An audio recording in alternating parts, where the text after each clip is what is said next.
Yo, what's good, people? So I'm just showcasing my hair cutting mirror and the hair cutting table that I built.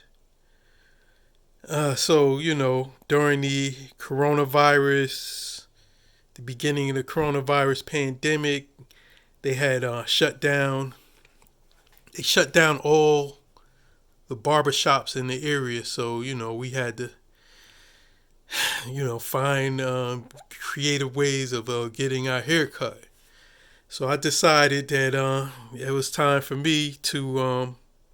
I already had clippers, so I decided I wanted to, cut my own hair, and I needed a better mirror. At first, I was gonna purchase a hair cutting mirror. So they have this hair cutting mirror system that runs about $150, which I thought was too much money.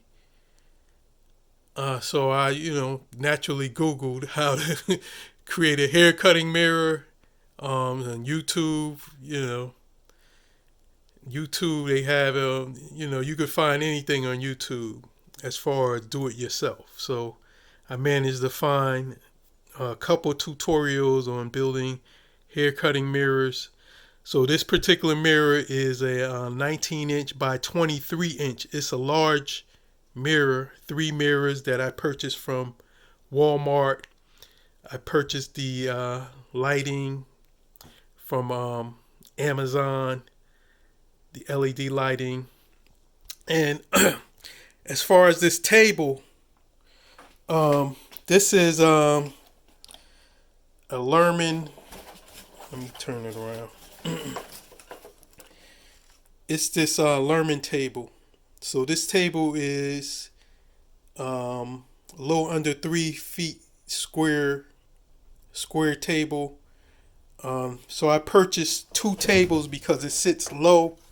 It sits too low to be a actual barber table. So I purchased two tables and I extended the legs to the height that I'm used to. So I could sit in my stool and cut my hair with ease.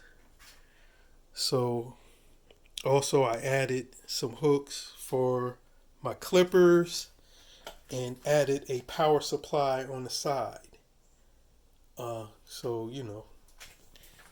So I've eliminated barber fees and out of my life. Now I don't have to pay for a barber. I can trim my hair whenever I want. Cut my son hair, etc. So that's it. So just showing you something that you could build yourself. You don't have to rely on a barber. You could do it yourself, man. And with that, I say peace.